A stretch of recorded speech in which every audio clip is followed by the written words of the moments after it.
नमस्कार दोस्तों। उम्मीद करता हूँ आप सभी लोग एकदम स्वस्थ होंगे और साथ ही बहुत अच्छे से अपनी पढ़ाई भी कर रहे होंगे। स्वागत है आप सभी का द मैथ्स 247 में। मेरा नाम है कुमार पिंटू विश्वकर्मा।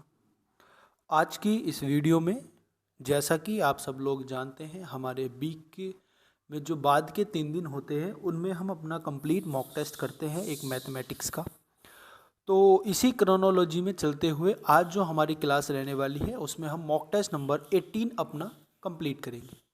आप सभी लोग जानते हैं आपके इस यूट्यूब चैनल पर हमने यूपीएसआई के 17 मॉक कंप्लीट करा दिए हैं और साथ के साथ आपके 9 चैप्टर भी लगभग कंप्लीट हो गए। आपका एवरेज का जो चैप्टर है उसके कुछ क्वेश्चंस आपके रह गए हैं। एवरेज का हमारा पीवाईक्यू सेशन चल रहे हैं। जो पीवाईक्यू सेशन हमारे चल रहे हैं उसमें हम एवरेज का चैप्टर कर रहे हैं और जो हमारा मॉक टेस्ट वाला वीक के 3 दिन हमारे मॉक टेस्ट के सेशन चलते हैं उसमें ये हमारा 18 नंबर का मॉक टेस्ट रहने वाला है। आप सभी लोग जानते हैं हमने 17 मॉक टेस्ट अपने कंप्लीट कर लिए हैं और धीरे धीरे हम अपने जैसे ही हमारे ये 20 मॉक टेस्ट कंप्लीट होते हैं तो हम लेवल थोड़ा सा और अप करेंगे। हालांकि आज की क्लास में आप देखोगे थोड़ा सा लेवल अप है, यानी कि कंपैरेटिवली जो आपके बीते हुए 2 मॉक टेस्ट हुए हैं उनके कंपैरिजन में आपका जो आज का मॉक टेस्ट है उसका लेवल थोड़ा सा अप है। अच्छे क्वेश्चंस आपको देखने को भी मिलेंगे और ऐसा नहीं है कि अच्छे ही क्वेश्चन है सारे। मैंने कोशिश की है कि आपको एग्ज़ाम ओरिएंटेड मॉक टेस्ट कराऊं। तो शुरुआत करते हैं बिना किसी देरी की। आप लोग से मैं ये रिक्वेस्ट करूंगा, आप लोग वीडियो को लाइक कर देना, वीडियो को शेयर कर देना और अगर नए आए हो तो चैनल को भी सब्सक्राइब कर लेना। यहाँ पे आपको यूपीएसआई 2025 के लिए कंप्लीट आपकी मैथमेटिक्स की कंप्लीट प्रिपरेशन कराई जा रही है। यहाँ पे हमारा टारगेट रहने वाला है कि हम अपने मेन एग्ज़ाम में मॉक टेस्ट के साथ साथ अपने मेन एग्जाम में से 40/40 यानी कि 40/40 स्कोर अपना करें। हमारे 40 क्वेश्चन आते हैं जो हमारे 100 नंबर के होते हैं, तो हमारा टारगेट रहेगा कि हम 100 में से 100 नंबर अपने मेन एग्जाम में अपने मैथ्स के सेगमेंट में अपने प्राप्त कर पाएँ। तो बिना किसी देरी के शुरुआत करते हैं मॉक टेस्ट नंबर 18 की। तो हम शुरुआत करते हैं क्वेश्चन नंबर 1 से। क्वेश्चन नंबर 1 क्या है, आप थोड़ा सा क्वेश्चन का लेवल अप देखोगे और घबराने की ज़रूरत आपको नहीं है क्योंकि मैं आपको इनका हर एक क्वेश्चन का सॉल्यूशन बहुत इजी तरीके से आपको बता के चलूँगा। तो क्वेश्चन नंबर 1 की बात करते हैं। क्वेश्चन नंबर 1 क्या कहना चाह रहा है, ध्यान से पढ़ेंगे। पिता की आयु पुत्र की आयु के 4 गुना से 2 वर्ष अधिक है। 3 वर्ष बाद पिता की आयु पुत्र की आयु के 2 गुने से 15 वर्ष अधिक ज़्यादा हो जाती है। पुत्र की वर्तमान आयु बतानी कितनी है। तो अच्छा क्वेश्चन है और आपको ध्यान से ये समझना है कि आपको इसको करना कैसे। देखो, पिता की आयु को मैं मान लेता हूँ 22। मैंने मान लिया पिता की आयु जो है वो 22 है और पुत्र की आयु में मान लेता हूँ x। ये पुत्र की आयु हो जाएगी और ये हो जाएगी दोस्तों पिता की आयु। क्वेश्चन में क्या दिया हुआ है, क्वेश्चन में दिया हुआ है कि पिता की आयु यानी कि पिता की आयु 22 ये बराबर है किसके, पुत्र की आयु के 4 गुने के 2 के बराबर, 4 गुने से 2 के अधिक के बराबर है। मैं मान लेता हूँ एक इक्वेशन हमारी ये बन जाएगी। समझ में आ गई बात। दूसरी इक्वेशन में क्या दिया हुआ है, 3 वर्ष के बाद। तो ठीक है, अगर 3 वर्ष के बाद की बात हो रही है तो पिता की आयु में भी 3 वर्ष ऐड होंगे और पुत्र की आयु में भी ऑब्वियसली बात है कि 3 वर्ष ऐड होंगे, यानी कि पिता की आयु हो जाएगी 22+3 और पुत्र की आयु हो जाएगी x+3। उन्होंने बोला है कि पिता की आयु पुत्र की आयु के 2 गुने से 15 अधिक है। अब पुत्र की आयु हो जाएगी आपकी x+3। अब इसके 2 गुने से कितना अधिक है, 15 अधिक है। समझ में आ गई यहाँ की बात। अब 22 का मान अगर मैं इसमें रख देता हूँ, ये इक्वेशन मेरी हो जाएगी 2। समझ में आ गई बात आपको। अगर मैं यहाँ पे 22 का मान रख देता हूँ तो 22 का मान अगर यहाँ पे रखूँगा तो ये हो जाएगा आपके पास 4x और प्लस के 2 और 3 5 हो जाएंगे और बराबर हो जाएगा आपके पास 2x और प्लस हो जाएगा 6 प्लस के हो जाएगा 15। समझ में आ गई बात। 2x इधर लेके जाएंगे, ये बचेगा आपके पास 2x और बराबर 5 इसमें से माइनस जाएगा तो 10 बचेगा, 10 और 6 16 हो जाएगा। तो यहाँ पे x का जो मान हमारा निकल के आएगा वो निकल के आएगा 8, यानी कि जो पुत्र की आयु है वो है 8 वर्ष। समझ में आ गई आपको बात। और पुत्र की ही वर्तमान आयु हमसे पूछी गई थी कि कितनी पुत्र की आयु है। अगले क्वेश्चन की बात करते हैं हम। क्वेश्चन नंबर अपने 2 की बात करते हैं। एक कमरे की लंबाई चौड़ाई और ऊंचाई क्रम से 7 मीटर 5 मीटर और 3 मीटर है। 16 रुपये प्रति मीटर स्क्वायर की दर से कमरे की दीवारों और छत की सफेदी की लागत बतानी कितनी होगी। आसान क्वेश्चन नहीं है लेकिन आपको आसानी से मैं इसको समझाऊंगा। देखो, अगर हम बात करते हैं कमरे की चार दीवारी की, कमरे की अगर मैं चार दीवारी की बात करता हूँ, चार दीवारी की मैं बात करता हूँ, चार दीवारों की अगर मैं बात करता हूँ दोस्तों, तो क्या होता है, इसका जो फॉर्मूला होता है वो होता है आपके पास, वो होता है आपके पास 2 इंटू लंबाई प्लस के चौड़ाई, लेंथ इंटू ब्रेथ इंटू हो जाएगा आपके पास हाइट। ये चार दीवारी का क्या होता है, क्षेत्रफल होता है। ये आपको बात समझ में आ गई कि नहीं आ गई, बोलो यहाँ पे। अब चार दीवारी ये हो जाएगी। अगर छत की मैं बात करता हूँ, छत, तो छत किससे मिलके बनी है, छत मिलके बनी है भैया लंबाई गुणा चौड़ाई से। तो जो छत आ जाएगी वो लंबाई गुणा चौड़ाई यानी कि L इंटू बी आ जाएगी। और हमें छत और चार दीवारी दोनों की ही क्या करनी है, सफ़ेदी करानी है। तो हमें जो सफ़ेदी करानी पड़ेगी वो कितनी होगी, यानी कि 2 इंटू एल प्लस के बी और इंटू हो जाएगा दोस्तों H, और प्लस में हो जाएगा आपके पास L इंटू बी। समझ पा रहे हो बात को। यहाँ पे आपको फॉर्मूला रख देना, वैल्यू रख देनी है और आपका आंसर आ जाएगा। 2 इंटू एल की वैल्यू कितनी है, 7 है, लंबाई कितनी है, 7 है, और चौड़ाई कितनी, 7 5 12 हो जाएगा। ये हो जाएगा आपके पास 12, और ऊंचाई कितनी है, ऊंचाई है 3, और प्लस हो जाएगा दोस्तों 7 गुणा 12। तो ये आपके पास कितना निकल के आएगा, देखो 13 दूनी ये हो जाएगा 72, 24 या 72, 72 और 12, ये 5 है ना दोस्तों, 5 7 35 हो जाएगा, ये 5 है। तो 35 और 72 ये हो जाएगा आपके पास 72 प्लस कितना 35, तो कितना हो जाएगा, आप बोलोगे भैया 107 हो जाएगा। यानी कि छत की और चार दीवारी की जो आपके पास क्षेत्रफल आ जाएगा, वो क्षेत्रफल आपके पास आ जाएगा दोस्तों 107 मीटर स्क्वायर आपके पास क्षेत्रफल आ जाएगा। अब क्योंकि 16 रुपये प्रति मीटर स्क्वायर ले रहा है, तो इसकी 16 से मल्टीप्लाई कर देंगे। जब इसकी 16 से मल्टीप्लाई करेंगे, जब इसकी 16 से मल्टीप्लाई करेंगे तो आपका जो आंसर बनेगा वो बनेगा 1712, यानी कि 1712 रुपये वो लेगा उस सफ़ेदी को कंप्लीट करने के लिए। समझ में आ गई बात को, नहीं आ गई? आपको ये फॉर्मूला याद रखना है। चार दीवारी की अगर बात हो रही है तो हम L इंटू बी प्लस के L plus B 2 into L plus B into H करेंगे, और अगर छत की बात हो रही है L इंटू बी करेंगे। समझ में आ गई बात? अगले क्वेश्चन की मैं बात करता हूँ दोस्तों। क्वेश्चन नंबर हमारे पास कौन सा है, क्वेश्चन नंबर हमारे पास है 3। साधारणतः रवि अपनी आय का 70% खर्च कर देता है। देखो मैं मान लेता हूँ रवि की आय जो है वो 100 रुपये है, उसमें से 70% वो खर्च कर देता है, तो 70 रुपये खर्च कर देगा। बचेगा कितना उसके पास, बचेगा उसके पास 30 रुपये। यानी ये जो आपके पास हो जाएगा, ये इस तरीके से बन जाएगा। ये हो जाएगा आपके पास इनकम, ये हो जाएगा आपके पास एक्सपेंडिचर, और ये हो जाएगा आपके पास सेविंग। इतनी बात आपको अच्छे से समझ में आ गई होगी। नेक्स्ट हम बात करते हैं, इसने क्या बोला, यदि उसकी आय में 25% की वृद्धि हो जाती है। अगर उसकी आय में 25% की वृद्धि होगी दोस्तों, तो आप मुझे बताओ अब उसकी आय कितनी हो जाएगी। आप बोलोगे भैया 125 रुपये हो जाएगी। ठीक है। अब दूसरी बात इसने क्या बोली, अगर उसकी व्यय यानी कि खर्च में 10% की वृद्धि हो जाएगी, तो कितना हो जाएगा, ये हो जाएगा 10% की वृद्धि के बाद, अगर 10% की वृद्धि होगी तो मतलब 77 हो जाएगा। तो उसको बताना बचत में कितने प्रतिशत की वृद्धि हुई। आप मुझे बताइए 125 में से अगर 77 माइनस जाएगा तो कितना बचेगा। आप बोलोगे भैया यहाँ पे बचेगा आपके पास 48, यानी कि 80 बचेगा, 68 बचेगा। अब 68 में आपको बताना है, देखो ये हो जाएगा आपके पास कितना, ठीक है। अब इसमें मुझे बताना है कि कितने प्रतिशत की वृद्धि हुई। आप बोलोगे कितने की वृद्धि हुई, आप बोलोगे भैया 18 रुपये की वृद्धि हुई। किस पे हुई, आप बोलोगे 30 पे हुई, और मल्टीप्लाई क्या कर देंगे, मल्टीप्लाई कर देंगे 100%। तो आंसर कितना आ जाएगा, ये आपके पास 6 से कट जाएगा 3 बार, ये 6 से कट जाएगा आपके पास 5 बार, और ये 5 से कट जाएगा 20 बार, और 20 से कितने हो जाएंगे 60, यानी कि 60% की बचत में उसकी वृद्धि हुई। उसकी बचत अब 60% अधिक बचने लगा। अगले क्वेश्चन की मैं बात करता हूँ। क्वेश्चन नंबर हमारे पास है 4। ध्यान से समझेंगे क्वेश्चन को, अच्छा क्वेश्चन है, ध्यान से एक बार समझने की कोशिश करेंगे। क्वेश्चन दिया हुआ है 5 का स्क्वायर माइनस के 6 square plus 7 square plus minus 8 square plus 9 square minus के 10 स्क्वायर, और डॉट डॉट ये आपके पास 19 से 20 तक गया है। आपको इसका मान बताना है, इसका मान क्या होगा, आपको इसका मान बताना है। देखो अगर मैं इतना नंबर लेता हूँ, इतना, तो क्या आएगा इसमें, एक नंबर मान लीजिए आप 5 स्क्वायर और माइनस के 6 स्क्वायर को मान लीजिए।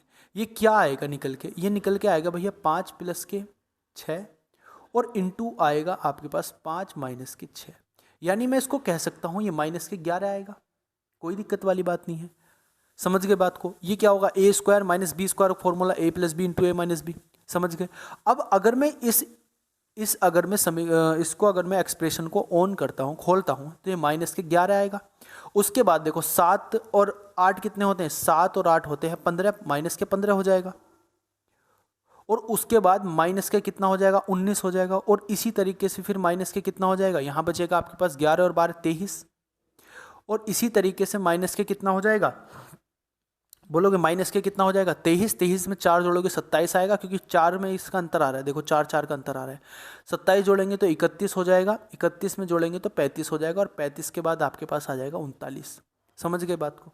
ये एक आपकी समांतर श्रेणी बन जाएगी, समांतर श्रेणी बन जाएगी। इसमें से अगर मैं माइनस के कॉमन ले लेता हूँ तो आपके पास बन जाएगा 11 प्लस के 15 प्लस के 19, और इसी तरीके से आपके पास ये जाएगा 39 तक। तो ये आपके पास क्या बन जाएगी, एक समांतर श्रेणी बन जाएगी, जिसका अंतर कितना है 10 है। और पद कितने हैं, 1 2 3 4 5 6 7 8, यानी कि n की वैल्यू 8 है। तो यहाँ पे हमें एस एन का मान निकालना है, यानी कि सम निकालना है। सम कैसे निकलेगा, n की वैल्यू 8 है तो n/2 में एक बार फॉर्मूला लिख देता हूँ, n/2 इंटू 2a प्लस के n-1 into D, n-1 into D, ये होता है आपके पास फॉर्मूला। इसमें आप फॉर्मूले में वैल्यू रख दीजिए, आपका आंसर आ जाएगा। कैसे, n की वैल्यू कितनी है, आप बोलोगे भैया 8 है, तो 8/2 कितना हो जाएगा, 4 हो जाएगा। a की वैल्यू कितनी है, 11 दूनी 22 हो जाएगा। और प्लस n की वैल्यू कितनी है, 8 है, 8 माइनस 6 7, 7 8 7 चौक, क्योंकि 4 अंतर है, 7 चौक 28 हो जाएगा। अब 28 की मल्टीप्लाई किस में करेंगे, 50 की मल्टीप्लाई 4 में करेंगे तो कितना आ जाएगा, 200। और 200 आ जाएगा, और माइनस हमारे पास पहले था, तो जो इसका एक्चुअल आंसर आपके पास आएगा वो आएगा माइनस के 200, यानी कि माइनस के 200 आपका सही उत्तर हो जाएगा। यानी मैं कह सकता हूँ माइनस के 200, माइनस के 200 का मतलब होता है दोस्तों आपके पास डी ऑप्शन आपका सही उत्तर हो जाएगा। समझ गए बात को कि नहीं समझ गए। अगले क्वेश्चन की मैं बात करता हूँ, अगले क्वेश्चन की हम बात करते हैं। अगला क्वेश्चन आप एक बार देखेंगे और इसको सॉल्व करने की कोशिश करेंगे। क्वेश्चन नंबर हमारे पास है दोस्तों, क्वेश्चन नंबर हमारे पास है देखो 5। आप इसको एक बार सॉल्व करने की कोशिश करो, आप इसको पढ़ो और एक बार सॉल्व करने की कोशिश करो, ठीक है।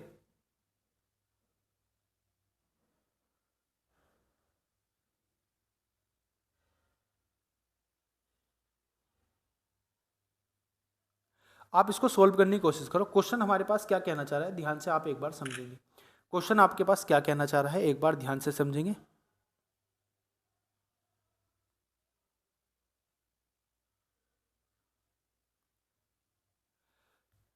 वह सबसे छोटी पूर्ण वर्ग संख्या कौन सी है जो, वह सबसे छोटी पूर्ण वर्ग संख्या कौन सी है जो 4 6 9 12 और 15 से पूर्णतः विभाजित हो जाएगी। आप मुझे बताइए इसमें जो संख्या होगी वो, इसमें एक चीज़ आप देखना, बस इसमें ये देख लेना कि संख्या जो है वो 9 से विभाजित है, क्योंकि इसने बोला है कि ऐसी संख्या बतानी है जो 4 6 9 12 और 15 से पूर्णतः विभाजित है।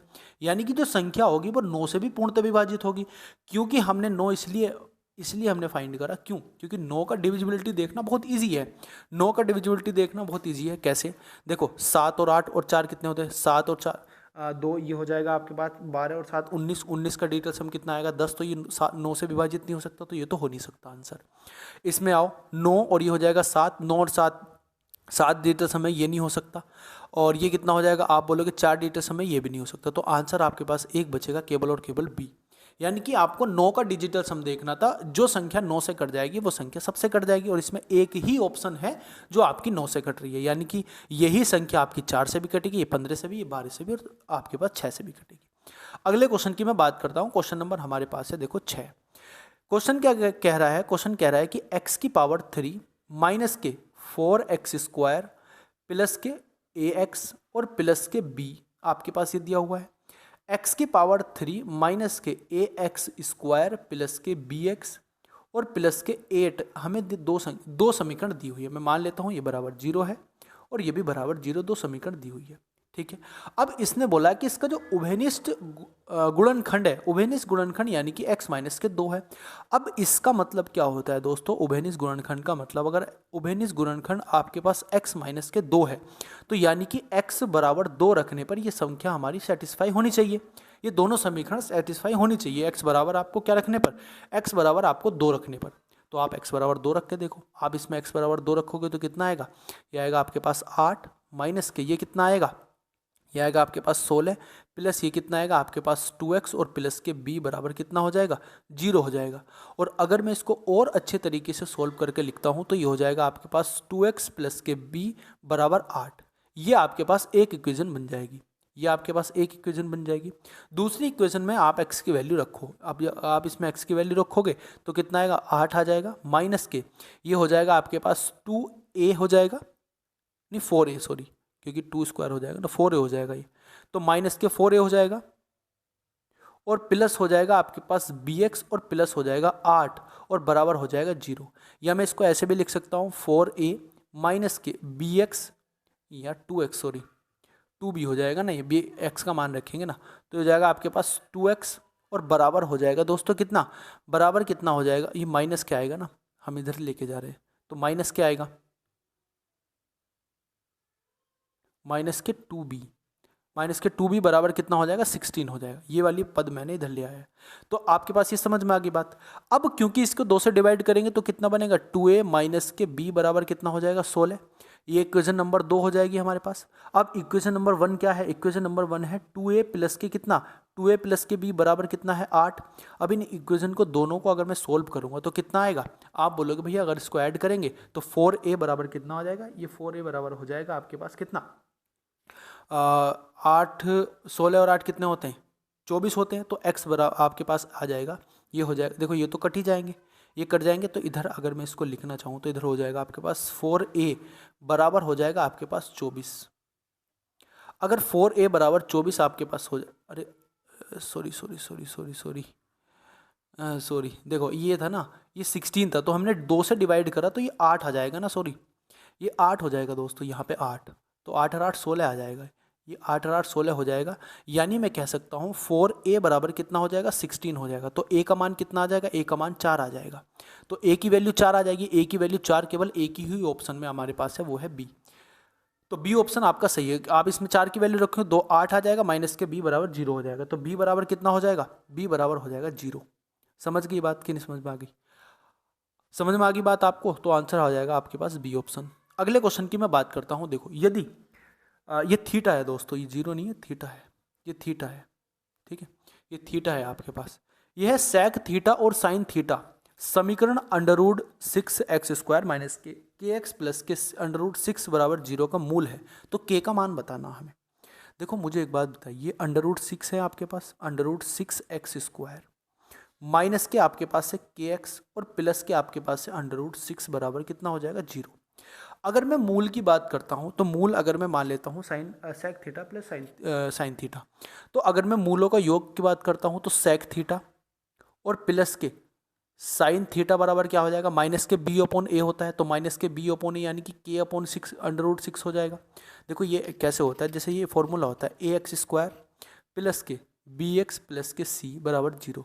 अगर हमें मूलों का योग चाहिए, यानी कि जो हमारे पास मूल दिए हुए रूट जो दिए हुए, अगर उसका हमें योग चाहिए तो क्या होता है अल्फा प्लस बीटा, हम मूलों को मान लेते हैं अल्फा और बीटा, तो अल्फा प्लस बीटा होता है माइनस के b/a, और अल्फा इंटू बीटा यानी कि मूल जो है उनका गुणनफल होता है c/a, ये फॉर्मूला होता है, ठीक है। अब इसी फॉर्मूले को अप्लाई करके हम इसका आंसर निकालेंगे, कैसे देखो यहाँ पे हमारे पास एक इक्वेशन ये बन जाएगी। अब दूसरी अगर मैं बात करता हूँ तो ये हो जाएगा आपके पास sec theta into sine theta और बराबर हो जाएगा आपके पास √6/√6, यानी मैं कह सकता हूँ देखो सेक 1/cos हो जाएगा और साइन अपॉन कोस कितना होता है 10, तो tan थीटा बराबर कितना हो जाएगा 1 हो जाएगा, तो थीटा की वैल्यू यहाँ से आ जाएगी 45, और अगर थीटा की वैल्यू 45 आएगी तो यहाँ पे आप रख दीजिए थीटा की वैल्यू।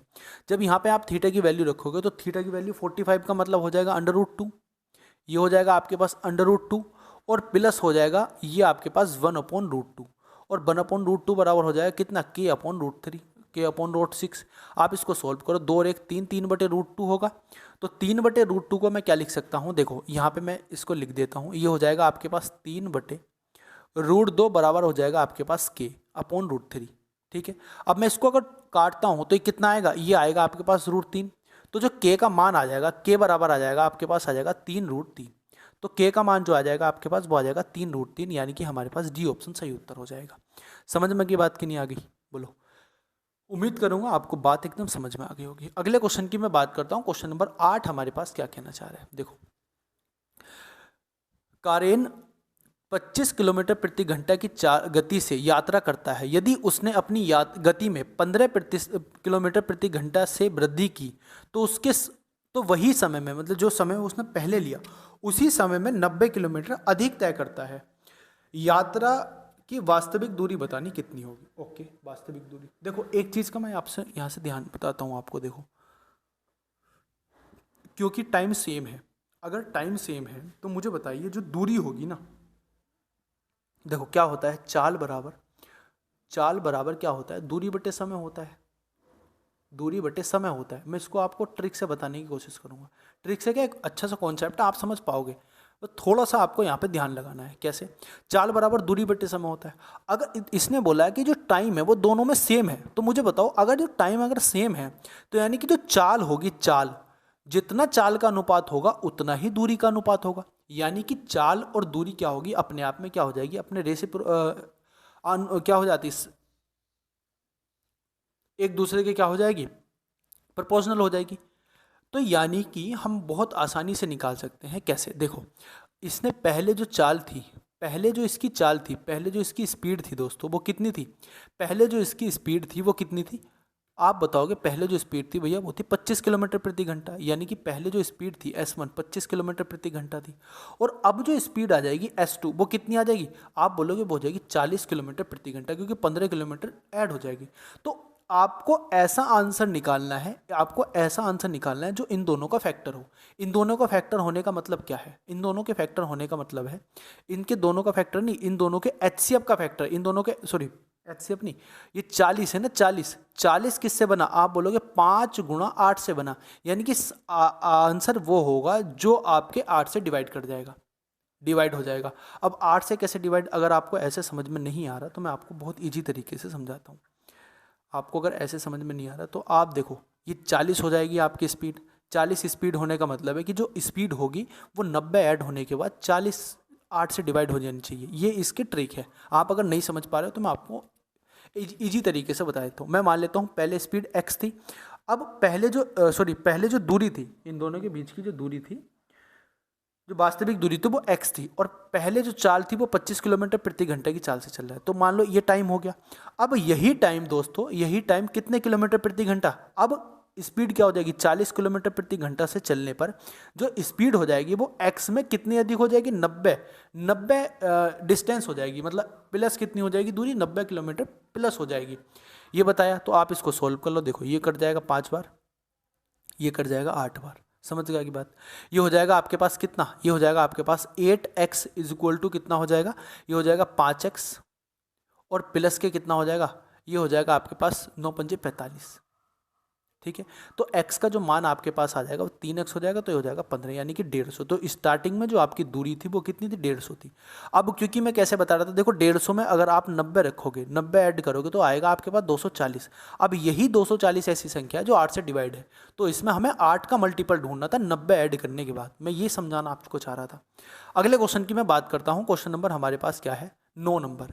एक समबाहु त्रिभुज है ABC, इसका क्षेत्रफल कितना दिया हो, 169√3 है। ये रूट है, अंडर रूट 3 सेंटीमीटर स्क्वायर है। अब हमें इस त्रिभुज के अंतः त्रिज्या यानी कि इन रेडियस की बात करनी। इन रेडियस में क्या होता है, देखो समबाहु त्रिभुज की बात है, समबाहु त्रिभुज है। अगर समबाहु त्रिभुज की बात है तो उसका क्षेत्रफल, यानी कि क्षेत्रफल में मान लेता हूँ एरिया जो होता है वो होता है √3/4a²। ठीक है, और जो इसकी इन रेडियस होती है, इन रेडियस का फॉर्मूला होता है a/2√3। ये इसका इन रेडियस का फॉर्मूला होता है। तो आप यहाँ पे वैल्यू रख दो, यहाँ पे वैल्यू रखोगे 169√3 बराबर कितना हो जाएगा आपके पास, √3/4a² हो जाएगा। तो यहाँ से आप a की वैल्यू निकालोगे, रूट से रूट कट जाएगा, 13 चौका 52, यानी कि a बराबर कितना हो जाएगा, 52 नहीं, क्योंकि 4 की मल्टीप्लाई 13 26 हो जाएगा, 26, यानी कि a का मान कितना आ जाएगा, 26 आ जाएगा। तो हमें इन रेडियस निकालनी है, और अगर इन रेडियस निकालनी है तो इन रेडियस में आप इसकी वैल्यू रख दो। इन रेडियस निकालनी है तो ये हो जाएगा 26 बटे कितना हो जाएगा, 2√3, यानी मैं कह सकता हूँ कितना आ जाएगा, ये आ जाएगा 13√3 आंसर, 13/√3 आंसर आ जाएगा, 13/√3 आंसर आ जाएगा, 13/√3 आंसर आ जाएगा आपके पास। यानी कि आपके पास जो आंसर होगा बी ऑप्शन सही उत्तर हो जाएगा। अगले क्वेश्चन की मैं बात करता हूँ। क्वेश्चन नंबर हमारे पास है 10। ध्यान से इसको समझने की कोशिश करेंगे। देखो, इसकी ट्रिक होती है, ट्रिक कह लो या कॉन्सेप्ट कह लो, इसका कॉन्सेप्ट होता है कैसे। देखो एक बार समझ, दिए गए चित्र में वृत्त के बाहर एक बिंदु P है, ये बिंदु P है, ठीक है, जिससे एक प्रतिरूप खींचा गया है, एक प्रतिरूप खींचा गया है जो B और A पर वृत्त को दो प्रतिच्छेद बिंदु करता है। एक ये बिंदु है और एक बिंदु है ये, ठीक है। और एक अन्य प्रतिरूप खींचा गया है जो वृत्त के केंद्र से होकर गुजरता है और D और C का प्रतिच्छेद करता है। यदि बी ए बराबर 8 हो, यानी कि पी बी यानी कि ये 8 हो, अगर ए बी बराबर अगर 12 हो तो ये 12 हो जाएगा, और ये टोटल कितना हो जाएगा, ये टोटल हो जाएगा 20। और ओपी बराबर कितना दिया हुआ, ओपी बराबर दिया हुआ है दोस्तों इन्हें ना 18, ओपी बराबर 18 दिया हुआ है। मैं इसकी त्रिज्या मान लेता हूँ x, तो अगर ये x हो गई तो हमारे पास पी डी कितना हो जाएगा, पी डी हो जाएगा हमारे पास 18 माइनस के x। कोई दिक्कत वाली बात नहीं, क्योंकि हम ये x निकालें, ये भी तो त्रिज्या ही है। समझ गए बात को कि नहीं समझ गए। यहाँ पे आपको फॉर्मूला लगाना है। इसका फॉर्मूला क्या होता है, इसका फॉर्मूला होता है, ये होता है p इंटू बी, या मैं डायरेक्ट लिख देता हूँ, इंटू ना लगा के डायरेक्ट लिख देता हूँ, पी बी, देखो P B into P A, और ये बराबर होता है आपके पास P D into P C के। आप इसको बराबर रख दीजिए, आपका आंसर आ जाएगा। देखो पी बी कितना है, पी बी है 8, पी ए कितना है 20 है, और बराबर कितना, पी डी कितना है 18 माइनस के एक्स, और पी सी कितना है, पी सी हमारे पास है 18 प्लस के एक्स, ये हो जाएगा 18 प्लस के एक्स, ठीक है। आप इसमें फॉर्मूला 18 कितना 324 होते हैं, 324 माइनस के एक्स स्क्वायर। अब ये कितना है, 18 दूनी 8 दूनी 16, यानी कि 160 हो जाएगा। इसमें इधर ऐड करेंगे, ये इधर ले जाएंगे, तो एक्स स्क्वायर बराबर कितना हो जाएगा, ये हो जाएगा 4, ये हो जाएगा 8, ये हो जाएगा 8 4, यानी कि जो x का मान आएगा, x का मान जो आएगा आपके पास वो कितना आएगा। आप बोलोगे ये किसका स्क्वायर है, बोलो किसका स्क्वायर है ये। आप बोलोगे भैया ये जो आपके पास स्क्वायर आया ये 22 का स्क्वायर आएगा, यानी कि 22 हो जाएगा। x की वैल्यू कितनी हो जाएगी, 22 हो जाएगी। और हमसे पूछा क्या गया है, हमसे पूछा गया है कि वृत्त की त्रिज्या कितनी होगी, तो वृत्त की त्रिज्या 22 होगी, यही तो आंसर होगा। 8 दूनी 16, ठीक है, 160, 400, ठीक है, कोई दिक्कत नहीं है। तो x का मान तो फिर हमारे पास त्रिज्या आनी चाहिए ना, तो त्रिज्या हमारे पास जो होगी वो 22 होगी, तो फिर 22 आंसर होना चाहिए। फिर ऑप्शन क्यों गलत दे रखे हैं, चलो कोई नहीं, बी 22 आंसर इसका सही उत्तर हो जाएगा। अगले क्वेश्चन की मैं बात करता हूँ। क्वेश्चन नंबर हमारे पास कौन सा है, क्वेश्चन नंबर 11 है। यदि दिए गए आकृति में अर्धवृत्त की त्रिज्या 14 सेंटीमीटर है, यानी कि इसकी जो त्रिज्या है, इसकी त्रिज्या यहाँ से यहाँ तक की त्रिज्या मान लीजिए आप, ये मान लीजिए O, और ओ बी बराबर हो जाएगा आपके पास 14। आप मुझे बताइए ये 14, ये भी तो 14 होगा, क्योंकि यहाँ से यहाँ तक की दूरी भी तो त्रिज्या होगी, तो ये भी 14 होगा। समझ गए बात को। अब ये जो टोटल हो जाएगी ये कितनी हो जाएगी, 14 दूनी 28 हो जाएगी, ये टोटल ये 28 हो जाएगी। तो ये आपके पास आयताकार इसकी छायांकित पार्ट, ये जो छायांकित पार्ट है इसका आपको क्षेत्रफल बताना। तो कैसे इसका क्षेत्रफल निकलेगा, आप बोलोगे भैया इसका जो ये आपके पास ये आयतन जो आयत बन रहा है इसका क्षेत्रफल में से इस वृत्त के क्षेत्रफल को निकाल दीजिए। तो आयत का क्षेत्रफल कितना दिया हुआ है, आयत का क्षेत्रफल दिया हुआ है 14 गुणा 28, लंबाई गुणा चौड़ाई होता है ना, इसमें से माइनस कर देंगे इसका क्षेत्रफल। तो वृत्त का क्षेत्रफल कितना होता है पाई आर स्क्वायर, तो इसका तो आधा वृत्त है तो आधा पाई आर स्क्वायर हो जाएगा। पाई कितना होता है 22/7, और गुणा 14, ये 14 से कट जाएगा, तो ये हो जाएगा आपके पास कितना, आप इसकी मल्टीप्लाई करोगे 22 में, 22 में अगर आप इसकी मल्टीप्लाई करोगे तो 14 दूनी 28 का 8 हो जाएगा, 14 दूनी 28 और 30 हो जाएगा, ठीक है। अब 14 अट्ठे कितने होते हैं 112 होते हैं, और 14 दूनी 28, 28 और 11 कितने होते हैं दोस्तों, 28 और 11 होते हैं 39, और इसमें से माइनस करेंगे तो बचेगा आपके पास 84 आपका सही उत्तर हो जाएगा। यानी कि जो छायांकित पार्ट है उस छायांकित पार्ट का जो क्षेत्रफल हो जाएगा वो हो गया 84 सेंटीमीटर स्क्वायर।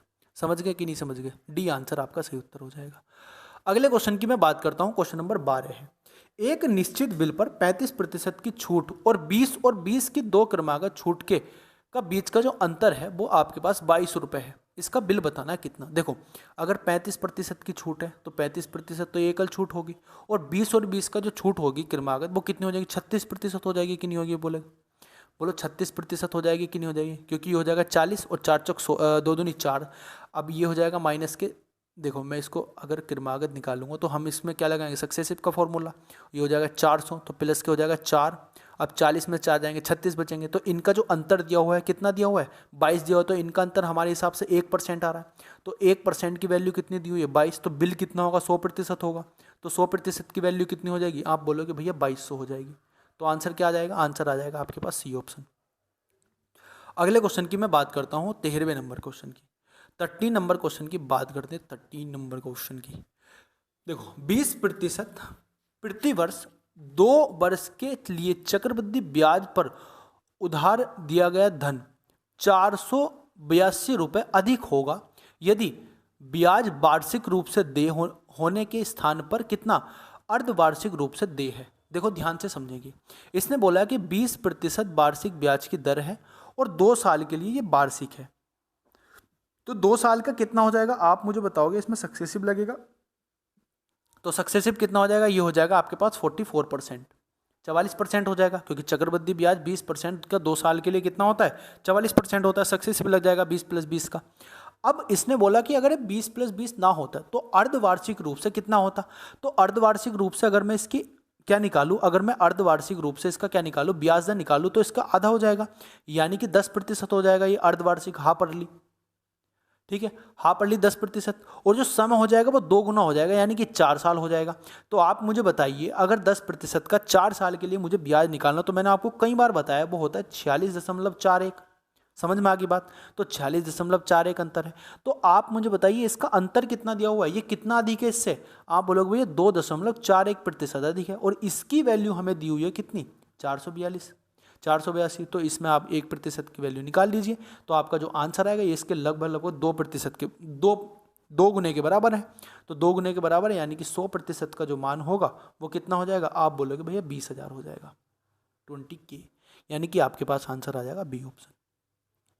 अगले क्वेश्चन की मैं बात करता हूँ 14 नंबर। एक घन की, देखो बहुत अच्छा क्वेश्चन है, एक घन की भुजाओं की लंबाई का योग एक घन के एक वर्ग के परिमाप के 2 गुने के बराबर है। ठीक है, यह कि घन के आयतन की संख्यात्मक मान 1/4 वर्ग के क्षेत्रफल के संख्यात्मक मान के बराबर है, तो वर्ग की भुजा बतानी कितनी होगी। बहुत अच्छा क्वेश्चन है, आपको ध्यान से समझना है। देखो आप मुझे बताइए, अगर एक घन की हमें भुजा निकालनी तो एक घन की भुजा होती कितनी है। आप बोलोगे भैया जो घन की भुजाएं होती है वो 12 भुजाएं होती हैं घन के अंदर। घन के अंदर जो भुजाएं होती हैं वो 12 होती हैं। समझ में आ गई बात। अगर 12 भुजाएं होती हैं तो इसका मतलब क्या हो जाएगा, इसका योग कितना हो जाएगा। मैं मान लेता हूँ घन की जो भुजा है, मैं मान लेता हूँ घन की भुजा अगर मैं मान लेता हूँ, मैंने मान ली घन की भुजा है हमारे पास x। ठीक है, अगर मैं इन घन की भुजाओं का योग निकालता हूं तो कितना आएगा, आप बोलोगे भैया 12 भुजाएं हैं तो 12x आ जाएगा। और ये किसके बराबर दिया हुआ है मुझे, ये किसके बराबर दिया, 2 गुना परिमाप के बराबर दिया हुआ है। यानी कि मैं मान लेता हूं जो वर्ग की भुजा है, यहाँ पे अगर मैं वर्ग की भुजा मान लेता हूँ, वर्ग की भुजा अगर मैं मान लेता हूँ वो मान लेता हूँ a। यानी इसका मतलब क्या हो जाएगा, इस वर्ग के परिमाप के 2 गुने के बराबर है, यानी कि 2 इंटू परिमाप कितना होता है, 4a होता है। समझ में आ गई बात। यानी कि ये हो जाएगा 12x बराबर कितना हो जाएगा आपके पास 8a। यानी यहाँ से अगर मैं x का मान निकालना चाहूँ तो कितना आ जाएगा, ये आ जाएगा आपके पास 2a/3। समझ में आ गई बात कि नहीं आ गई बोलो। यहाँ पे आपके पास जो घन की भुजा हो जाएगी वो हो जाएगी आपके पास 2a/3, जो इसको डिवाइड करूँगा 4 से।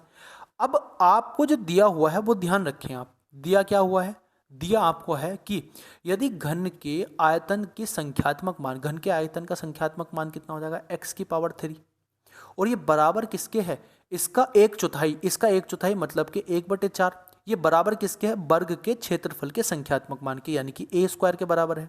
समझ में आ गई बात। यानी मैं कह सकता हूं कि x⁻3 बराबर कितना हो जाएगा, 4a² हो जाएगा। यहां से आपको x का मान रख देना है, ये कितना हो जाएगा आपके पास 2, तो 2 हो जाएगा 8a³ 8a³ बराबर कितना हो जाएगा, 3×3 = 9 = 27, और बराबर कितना हो जाएगा 4a²। आप इसको डिवाइड कर दीजिए, यहाँ बचेगा आपके पास 2a बचेगा, यानी कि 2a बराबर कितना हो जाएगा 27। तो 27 का आधा, आधे का कितना, यानी कि हो जाएगा 13 दूनी 26.5। तो यहाँ से आपके पास a का जो मान आ जाएगा कितना, ये हो जाएगा 13.5, 13 दूनी 26 और आधा आधा इसमें जोड़ेंगे तो 27 हो जाएगा। समझ गए बात को कि नहीं समझ गए। तो a का मान आपके पास आ जाएगा 13.5 5 आ जाएगा, यानी कि जो वर्ग की भुजा है वो 13.5 इकाई है, यूनिट है। आपको इसका मान बताना है। ये आपके सबके अंडर रूट में है, ये ऐसे है अंडर रूट में, ये इसके भी अंडर रूट में है, ये इसके भी अंडर रूट में है, और ये इसके भी अंडर रूट में, इस तरीके से दिया हुआ है। ठीक है, ठीक है दोस्तों। अब इसका मान निकालना है। देखो 16 अंडर रूट कितना होता है, 4 4 होता है। 4 प्लस के बारे में इसको डायरेक्ट ही कर देता हूँ यार, इतना तो आप भी समझते होंगे। देखो 4 आ जाएगा, 4 और 12 कितना हो जाएगा, 16। 16 का भी 4 आ जाएगा, 4 इसमें जोड़ेंगे 25 हो जाएगा, 225 का 15 हो जाएगा। 15 में अगर मैं 10 जोड़ूंगा तो 25 हो जाएगा, 25 का अंडर रूट 5 हो जाएगा। तो आंसर क्या आएगा, आंसर आ जाएगा आपके पास बी ऑप्शन। अगले क्वेश्चन की मैं बात करता हूं दोस्तों। अगले क्वेश्चन की अगर मैं बात करूं तो क्या आएगा आंसर। अगले क्वेश्चन की मैं बात करता हूं, अगले क्वेश्चन की मैं बात करता हूं। नेक्स्ट क्वेश्चन हमारे पास क्या दिया हुआ है।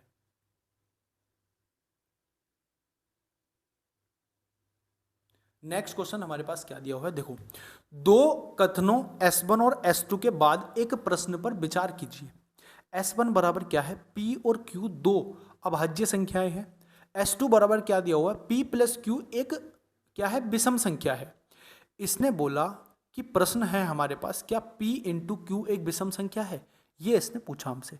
तो इसमें क्या बताया है कि S1 अकेले एक प्रश्न का उत्तर देने के लिए पर्याप्त है, S2 अकेले प्रश्न का उत्तर देने के लिए पर्याप्त है, या S1 और S2 दोनों प्रश्न का उत्तर देने के लिए पर्याप्त नहीं है, या प्रश्न का उत्तर देने के लिए S1 और S2 दोनों की आवश्यकता पड़ेगी। तो इसका आंसर आपको ध्यान से समझना है। आप इसको एक बार ध्यान से समझेंगे और आप इसका ध्यान से समझेंगे ना, तो आप इसको बहुत आराम से इसका उत्तर निकाल सकते हो। कैसे, मैं बताता हूँ आपको। देखो आपको मैं इसको एक बार अच्छे से समझाता हूँ, और आप अगर अच्छे से समझाओगे तो आप बहुत आसानी से इसका आंसर निकाल लोगे। देखो मैं मान लेता हूँ कि दो संख्याएं, अगर पहला विकल्प सही है, यानी कि S1 उत्तर दे सकता है, तो देखो क्या होगा। आप मुझे बताइए, अगर P और Q दोनों अभाज्य संख्या है, तो मैं मान लेता हूँ P और Q दो केस हो सकते हैं, कि एक संख्या हो जाएगी 2,3 और एक हो जाएगी आपके पास 3,7। ये हो जाएगी मान लीजिए दो संख्या। अब क्या होगा कि इन दोनों का जो योग होगा, क्योंकि देखो इन दोनों का योग कितना होगा, 5 होगा, यानी कि 5 एक अभाज्य संख्या, वो है विषम है, तो ये बात तो ठीक है। इनका दोनों का क्या हो जाएगा, 10 हो जाएगा, 10 एक विषम संख्या नहीं है, यानी कि ये बात गलत है।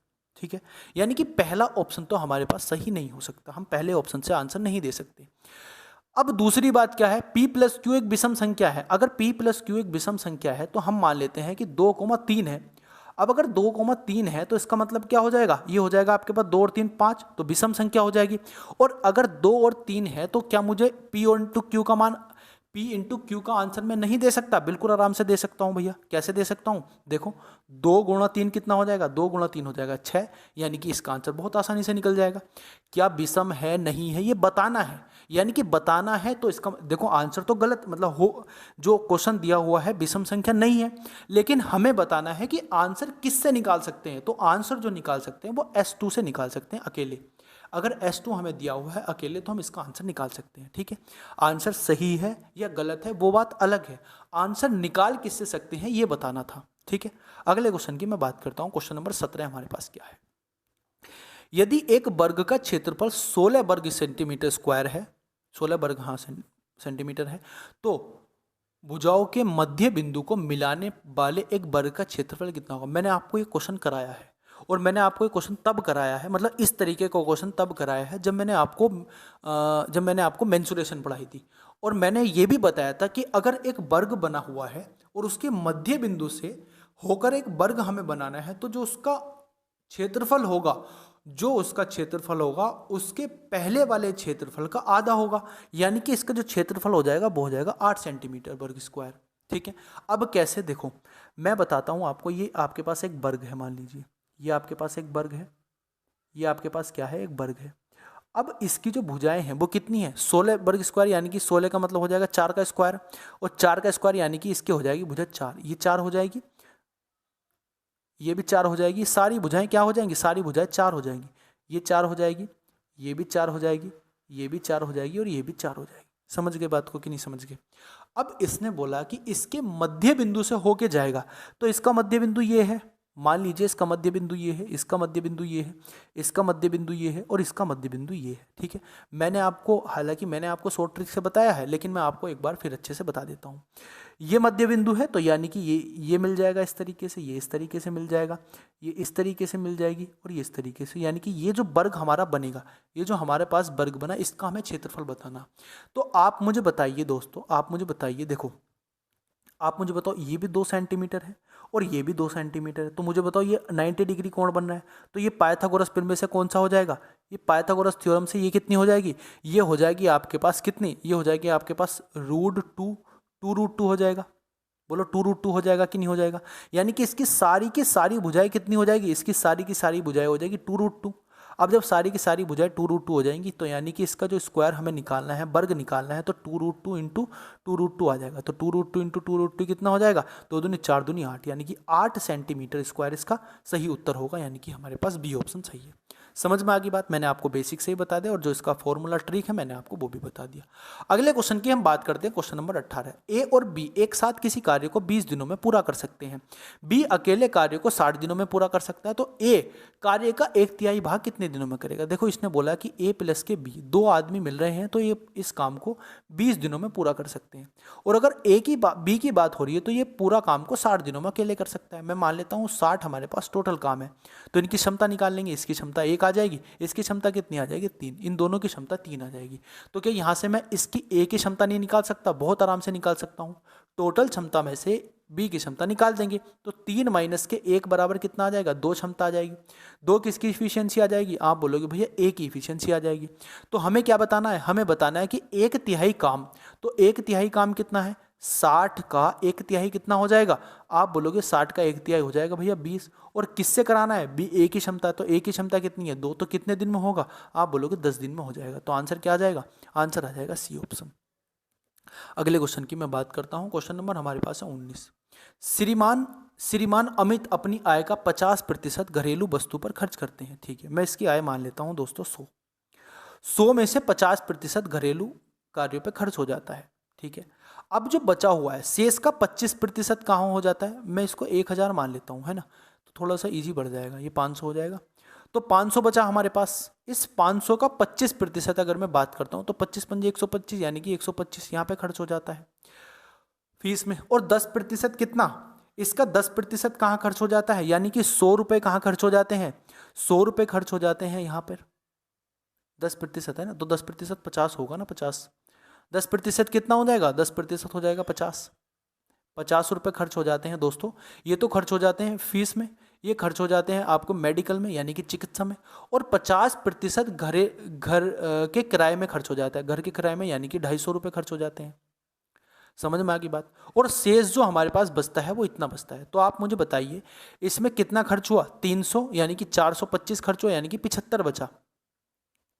75 रुपये बचे, और ये 75 रुपये जो है ये किसके बराबर है? ये बराबर है आपके पास 5400 के बराबर है। ये 75 रुपये किसके बराबर है दोस्तों? 75 रुपये किसके बराबर है? आप बोलोगे भैया इसके बराबर है, 5400 के। तो यहाँ पे मुझे क्या निकालना है? यहाँ पे मुझे निकालना है इसका टोटल मान। तो मैं मान लेता हूँ 75 बराबर कितना है? 75 बराबर 5400 है। तो इसको मैं 3 से डिवाइड करता हूँ, तो ये आ जाएगा मेरे पास 25। तो 25 बराबर कितना हो जाएगा? 18 54, 18 बार आ जाएगा, यानी कि 1800 आ जाएगा।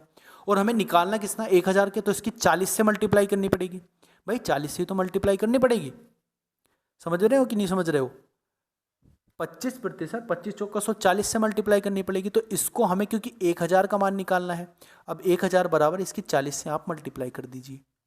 इसकी आप 40 से मल्टीप्लाई कर दीजिए, तो 18 चौक 12 बनाना चाहिए।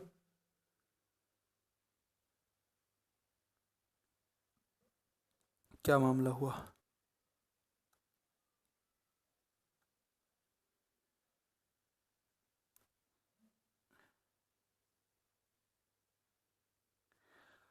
पच्चीस प्रतिशत का मान हो जाएगा दोस्तों 75, 25 से 75 हो जाएगा, और अब 3 से काटेंगे 18 तो 54 हो जाएगा। 1800 600 रुपये बचे। अच्छा वार्षिक बतानी ना, सॉरी वार्षिक बतानी, तो ये तो मंथली है ना हमारे पास, मंथली। तो ये कितना हो जाएगा? आप इसको ऐड करो, इसको कितना ऐड करो? 00 हो जाएगा, 000। और 18 चौक कितना होता है? बोलो 18 चौक 72, तो 18 चौक 72 हो जाएंगे। ये आ जाएगा आपके पास मंथली। तो हमें वार्षिक बताना, तो 12 से मल्टीप्लाई कर देंगे। हमें क्या बताना है? हमें तो एनुअली बताना है ना। तो 72,000 की मल्टीप्लाई आप किससे कर दोगे? 12 से। तो 12 दूनी 24 का 4 इसके बाद में आएगा, वही आंसर हो जाएगा। ठीक है, ये आंसर हो जाएगा आपके पास। तो क्वेश्चन नंबर हम बात करते हैं 20 की। देखो, 3 सिक्कों को एक साथ उछाला जाता है, ठीक। 2 चित, चित का मतलब होता है हेड। हेड आने की प्रायिकता बतानी कितना होगी?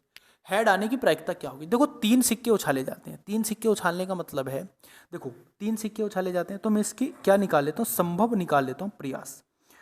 संभव प्रयास निकाल लेता हूँ कि कितने इसके क्या बनेंगे, कितने इसके टोटल आउटकम बनेंगे। टोटल आउटकम क्या बन सकते हैं? देखो, पहले सिक्के पे हेड टेल आ सकता है, दूसरे सिक्के पे टेल आ सकता है और तीसरे सिक्के पे टेल आ सकता है। एक संभव प्रयास ही बन जाएगा। ठीक है, अगर मैं दूसरी बात करता हूँ, पहले सिक्के पे टेल आ सकता है, दूसरे पे हेड आ सकता है, तीसरे पे टेल आ सकता है। ठीक है, तीसरी अगर मैं बात करता हूँ तो पहले पे टेल आ सकता है, दूसरे पे टेल आ सकता है और तीसरे पे हेड आ सकता है। ओके, अगर फिर मैं बात करता हूँ तो पहले पे टेल आ सकता है, दूसरे पे हेड आ सकता है और तीसरे पे हेड आ सकता है। ठीक है, समझ गए बात को कि नहीं समझ गए? मैं इसके संभव प्रयास निकाल रहा हूँ कि संभव कितना बनेगा। ठीक है, अब दूसरी बात क्या होगी कि पहले पे हेड आ सकता है, दूसरे पे टेल आ सकता है, तीसरे पे टेल आ सकता है। फिर बन जाएगा आपके पास क्या? फिर बन जाएगा आपके पास कि पहले पे हेड आ सकता है और दूसरे पे भी हेड आ सकता है और तीसरे पे टेल आ सकता है। ठीक है, फिर आपके पास बन जाएगा, एक बार हेड आ सकता है, फिर टेल आ सकता है, फिर हेड आ सकता है। फिर एक और बनेगा आपके पास हेड, हेड और हेड का। आप इनको सबको ऐड कर लीजिए। देखो, 1 2 3 4 5 6 7 8, यानी कि अगर 3 बार उछाला जा रहा है तो 2 फलक होते हैं, तो 2 की पावर 3 होता है, यानी कि टोटल 8 आउटकम होते हैं। ठीक है, अब इसमें क्या बताना है कि 2 बार दो बार हेड आने का, तो 2 बार हेड आने की वो निकाल दो आप, संभव कितने हैं। 2 बार हेड इसमें आ रहा है तो एक ये हो जाएगा, 2 बार हेड इसमें आ रहा है एक ये हो जाएगा, और 2 बार हेड इसमें आ रहा है तो एक ये हो जाएगा। आगे बात समझ में कि नहीं आगी? 2 बार हेड आने की बात हो रही है ना, 2 बार हेड आने की बात हो रही है, तो 3 संभव पर्यावरण, 3 फेवरेबल आउटकम बनेंगे। तो 3 फेवरेबल आउटकम बनेंगे, favourable outcome upon total outcome, यानी कि 8 आ जाएगा। तो 3/8 आपका सही उत्तर हो जाएगा। 3/8 इसकी प्रायिकता हो जाएगी, यानी कि डी ऑप्शन आपके पास सही उत्तर हो जाएगा। अगले क्वेश्चन की, अच्छा ये ब्लैंक है, चलो कोई नहीं। अगले क्वेश्चन की बात करता हूँ 21 नंबर की। 21 नंबर क्वेश्चन क्या कहना है? अच्छा, ये क्वेश्चन तो हमने भी करा था यार, ये तो अभी हमने करा था ना, साधारणतः रवि, कुछ तीसरा चौथा क्वेश्चन था, शायद रिपीट हो गया। चलो कोई नहीं, आप इसको करके देख लेना। अगले क्वेश्चन की मैं बात, 60% इसका आंसर था। आपको पता है कि इसकी जो बचत हो रही थी वो 30 से 48 हो रही थी, है ना। तो यहाँ पे 18/30 हो जाएगा और मल्टीप्लाई 100 आ जाएगा। अगले क्वेश्चन की मैं बात करता हूँ। क्वेश्चन नंबर हमारे पास है 22। एक पुस्तकालय में 30% पुस्तकें हिंदी की हैं, 20% अंग्रेजी की, 18% फारसी है। तो 30% किसकी है? हमारे पास हिंदी की है। 20% किसकी है? इंग्लिश की है दोस्तों। और 18% किसकी है? 18% फारसी, यानी कि फ्रांस की। आप इसको ऐड करोगे कितना आएगा? 68% आएगा, यानी कि 68% ये है। तो आपके पास 100% पुस्तक होंगी, तो बची हुई पुस्तक कितनी हो जाएंगी? आप बोलोगे 32% हो जाएंगी। ये 32% क्या दिया हुआ है? 32% बराबर दिया हुआ है दोस्तों 28,800 दी हुई है पुस्तक। जो बची हुई पुस्तक वो 28,800। यहाँ पे हमें टोटल पुस्तक निकालनी 100%। तो आपके पास 32 से काटेंगे कितनी बार जाएगा? बोलो, 32 से काटेंगे कितनी बार जाएगा? 9×27, 9×2=18, 9 बार जाएगा। यानी कि 1% की वैल्यू कितनी हो जाएगी? 1% की वैल्यू हो जाएगी 900। तो आपके पास 100% की वैल्यू कितनी हो जाएगी? आप बोलोगे भैया 90,000, यानी कि टोटल पुस्तकें कितनी थी? टोटल पुस्तकें थी 90,000। ए ऑप्शन आपका सही उत्तर हो जाएगा। अगले क्वेश्चन की मैं बात करता हूं। क्वेश्चन नंबर हमारे पास है 23। 2 प्रत्याशियों के बीच हुए चुनाव में एक प्रत्याशी को कुल डाले गए मतों में 72% क्या मिले? प्राप्त हुए। यदि कुल मत 1,000 हैं तो विजेता कैंडिडेट को कितने मत प्राप्त हुए? ओहो, ये तो बहुत इजी क्वेश्चन है यार। 72% यानी कि 720 प्राप्त हुए होंगे। ये कैसे रख दिया मैंने इतने इजी क्वेश्चन इसमें? कोई नहीं, चलो अगले क्वेश्चन की मैं बात करता हूं। एक परीक्षा में एक छात्र को उत्तीर्ण होने के लिए अधिकतम अंक 33% चाहिए। उसमें 125 अंक प्राप्त किए और 40 अंकों से फेल हो गया, यानी कि 40 अंक इसको और मिल जाते तो पास हो जाता। अधिकतम अंक बताने, तो आप मुझे बताइए जो पास परसेंटेज है इसकी, पास परसेंटेज कितनी है? आप बोलोगे पास परसेंटेज भैया 33% दे रखी है। अगर पास परसेंटेज 33% है तो इसका मतलब क्या है कि जो पास मार्क्स होंगे वो 33% के बराबर होंगे। अब इतने अंक प्राप्त किए और इतने से फेल हो गया, यानी कि अगर 40 अंक और मिल जाते तो ये बन जाते 165। अब ये 165 जो है ये पास मार्क्स हैं आपके पास, ठीक है। अब ये पास मार्क्स जो है पास परसेंटेज के बराबर होंगे, यानी कि 33% के बराबर होंगे। तो आपको यहाँ से किसकी वैल्यू निकालनी, आपको यहाँ से 100% की वैल्यू निकालनी। तो 100% की वैल्यू कितनी आ जाएगी, 100% की वैल्यू 500 आ जाएगी। सिंपल सा आंसर है। 100% की वैल्यू कितनी हो जाएगी, 500 हो जाएगी। बोलो समझ में आई बात कि नहीं आई आपको। 24 क्वेश्चन हमारे हो चुके हैं। क्वेश्चन नंबर हम 25 पे मूव करते हैं। 25 नंबर क्वेश्चन क्या कहना चाह रहा है। मैंने कुछ क्वेश्चन इसमें रीजनिंग के भी रखे हैं, आपको समझ में आएंगे, क्योंकि रीजनिंग भी मिक्स आ रही है, तो मैंने सोचा आपके लिए 3-4 क्वेश्चन रीजनिंग के भी रख देता हूँ। देखो साझेदारी का क्वेश्चन है, क्या आप इसको कर सकते हो? मैं चाहता हूँ कि आप इसको करो, या अगर नहीं कर पाते हो तो मैं ही इसको करा देता हूँ, कोई दिक्कत नहीं है। XYZ एक साझेदारी में प्रवेश करते हैं। X शुरुआत में कुछ पैसे निवेश करता है। Y शुरुआत से 4 महीने के बाद X के राशि के 3 गुना पैसे क्या करता है, निवेश करता है। और शुरुआत में 9 महीने के बाद Z जो है Y के 2 गुने के बराबर पैसे निवेश करता है। तो ठीक है, मैं मान लेता हूं कि स्टार्टिंग में जो है X ने 1 रुपये निवेश किया, मान लीजिए, और उसने कितने महीने के लिए किया होगा, 12 महीने के लिए, टोटल 12 महीने के लिए किया होगा। समझ में आ गई बात, क्योंकि 12 महीने यानी कि 1 साल के बाद की बात हो रही है। अब 4 महीने के बाद, यानी कि 4 महीने के बाद कौन आएगा, बाई आएगा, और इसके 3 गुना के बराबर पैसे खर्च करेगा, मतलब निवेश करेगा। तो आप मुझे बताओ 3 महीने के बाद, 4 महीने के बाद आएगा, तो टोटल उसके पैसे कितने महीने तक निवेश होंगे, 8 महीने तक निवेश होंगे। यानी कि 3 गुना पैसे कितने महीने के लिए, 8 महीने के लिए निवेश करेगा। उसके बाद की बात होती है शुरुआत से 9 महीने के बाद कौन आया, 9 महीने के बाद आया हमारे पास कौन, जेड। तो आप मुझे बताइए, शुरुआत से अगर 9 महीने के बाद आया तो बाद के 3 महीने के लिए ही तो पैसे निवेश करे होंगे। और इसने कितने पैसे निवेश करे, इसने बाई के 2 गुना, बाई ने 3 निवेश किए, तो इसका मतलब हो जाएगा इसने 6 निवेश किए, और कितने साल के लिए, 3 साल के लिए निवेश किए होंगे। समझ में आ गई बात। आप क्या करना है, यहाँ से आपको 6 से डिवाइड कर देनी सारी संख्या। 6 से डिवाइड करेंगे, यह आ जाएगा आपके पास 2 बार। 6 से इसको डिवाइड करूंगा तो कितना आएगा, 4 बार जाएगा, क्योंकि 8 ते 24, तो 6 चौक 24, 4 बार जाएगा। 6 से ये करेंगे 3 बार आएगा, यानी कि जो इनका रेशियो आ जाएगा, इनका रेशियो आ जाएगा 2:4:3। और टोटल कितना हो जाएगा ये, आप बोलोगे भैया टोटल जो हो जाएगा ये हो जाएगा 9। यानी कि मैं कह सकता हूँ 9x बराबर कितना है, कितने रुपये लाभ मिलता है, आप बोलोगे 4,50,000 रुपये लाभ मिलता है। अब बाई का लाभ बताना है, तो बाई का लाभ 4 गुने के बराबर, तो 4x का मान बताना है। 4x का मान बताएंगे तो 5 से काटेंगे, 9 से काटेंगे, 5 बार कटेगा, 9×5 = 45, और 5 की 4 से मल्टीप्लाई करेंगे, यानी कि 2 लाख के बराबर इसका लाभ हो जाएगा। बाई का लाभ कितना हो जाएगा, बाई का लाभ हो जाएगा दोस्तों 2,20,000 नहीं 2 लाख। तो क्या आंसर आ जाएगा आपके पास, डी ऑप्शन आ जाएगा। अगले क्वेश्चन की मैं बात करता हूँ। क्वेश्चन नंबर हमारे पास है 26।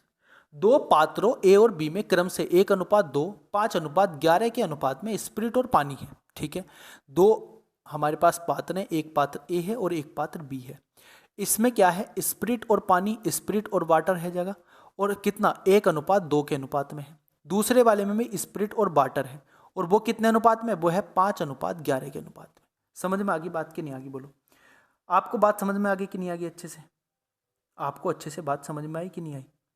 दूसरी बात क्या है इसने, कि इन सामग्रियों को 2:4 के अनुपात में निवेश करना है। तो नए मिश्रण में स्पिरिट और पानी का अनुपात बताना है। देखो आप मुझे बताइए, जब भी इसको मिलाना पड़े, जब भी इसको मिलाना होगा तो सबसे पहले इनको बराबर करना पड़ेगा, तभी तो इनको अनुपात में मिलाएंगे। तो सबसे पहले इनको बराबर करो। ये कितने यूनिट है, आप बोलोगे भैया ये 3 यूनिट है।